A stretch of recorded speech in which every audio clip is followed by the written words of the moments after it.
ইন্নাল্লাহা ওয়া মালাইকাতাহু ইউসাল্লুনা আলান নবী। আল্লাহ তাআলা বলেন, নিশ্চয় নিশ্চয় আল্লাহ এবং ফেরেশতারা ইউসাল্লুনা আলান নবী, নবীর উপরে দুরূদ শরীফ পাঠ করেন। ফেরেশতারা নবীর উপরে দুরূদ শরীফ পাঠ করেন, দুরূদ শরীফ তেলাওয়াত করেন। আল্লাহ তাআলা দুরূদ শরীফ পাঠ করেন, এর অর্থ হচ্ছে আল্লাহ তাআলা তার নবীর উপর, তার হাবিবের উপর, তার রাসূলের উপরে অসংখ্য অগণিত অফুরন্ত রহমত দয়া মায়া বর্ষণ করেন। বলেন সুবহানাল্লাহ। ইয়া আইয়ুহাল্লাযীনা আমানু, হে ঈমানদারেরা, সাল্লু আলাইহি ওয়া সাল্লিমু তাসলিমা। তোমাদেরও দায়িত্ব, তোমাদের উপরে অর্ডার করা হচ্ছে, হুকুম দেয়া হচ্ছে, তোমরাও আমার হাবিবের উপরে, আমার নবীর উপরে দুরূদ শরীফ বেশি বেশি তেলাওয়াত করো। বলেন সুবহানাল্লাহ।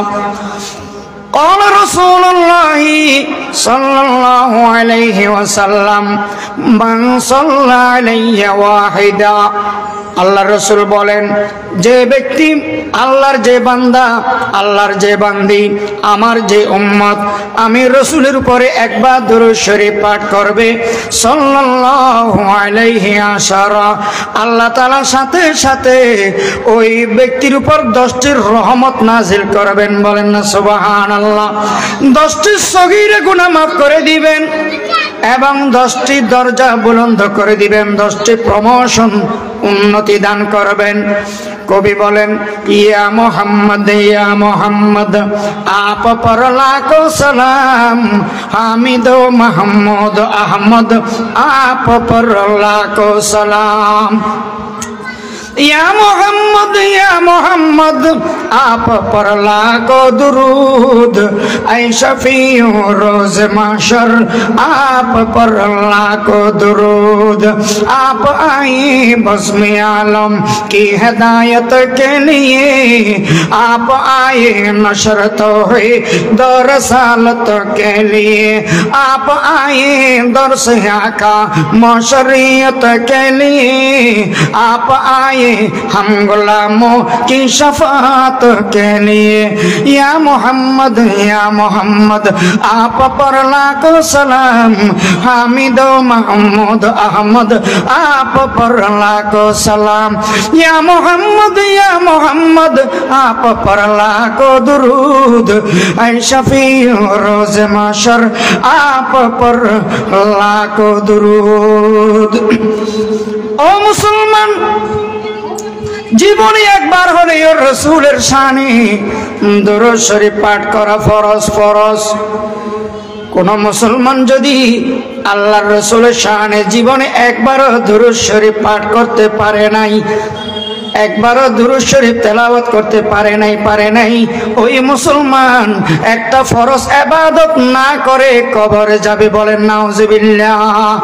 এবং যে কোনো মাহফিলে, যে কোনো প্রোগ্রামে একবার হলেও আল্লাহর রাসূলের শানে দুরূদ শরীফ পাঠ করা ওয়াজিব। ওয়াজিব।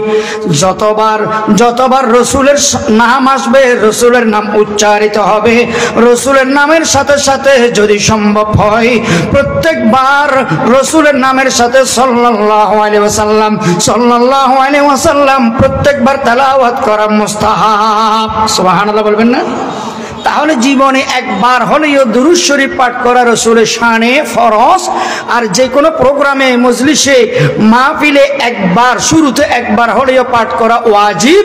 আর যতবার রাসূলের নাম উচ্চারিত হয়, নামের সাথে সাথে প্রত্যেকবার দুরূদ শরীফ পাঠ করা মুস্তাহাব। قال رسول الله صلى الله عليه وسلم إن لله تعالى ملائكة سياحين في الأرض يبلغونني من أمة السلام। আল্লাহ রাসূল সাল্লাল্লাহু আলাইহি ওয়াসাল্লাম বয়ান করেন যে দুনিয়ার মধ্যে এমন কিছু ফেরেশতা আছে যাদের চাকরি হচ্ছে, যাদের ডিউটি হচ্ছে অলিতে গলিতে রাস্তাঘাটে মাঠে ঘাটে ঘোরাফেরা করা, দুরূদ শরীফ কালেকশন করা, দুরূদ শরীফ চাঁদা করা। যদি আপনি রাসূলের শানে দুরূদ শরীফ তেলাওয়াত করতে পারেন, দুরূদ শরীফ পাঠ করে ফেলেন, সাথে সাথে ওই ফেরেশতারা নূরের তৈরি ফেরেশতাগণ স্বর্ণের থালাই করে রাসূলের রওজা শরীফের পাশে গিয়ে বলেন, রওজা শরীফে গিয়ে বলেন, ইয়া রাসূলুল্লাহ, ইয়া হাবিবাল্লাহ, অমুক জায়গা থেকে অমুক নামের অমুক বান্দা আপনার শানে দুরূদ শরীফ তেলাওয়াত করেছে ইয়া রাসূলুল্লাহ। সাথে সাথে আল্লাহর রাসূল দোয়া করে বলেন সাল্লাল্লাহু আলাইহি আশারা, একবার দুরূদ শরীফ তেলাওয়াত করার কারণে আল্লাহ তাআলা তার 10টি রহমত তার উপর নাজিল করেন, 10টি সগীরা গুনাহ আল্লাহ তার মাফ করে দেন এবং 10টি দরজা বুলন্দ করে দেন। বলেন সুবহানাল্লাহ।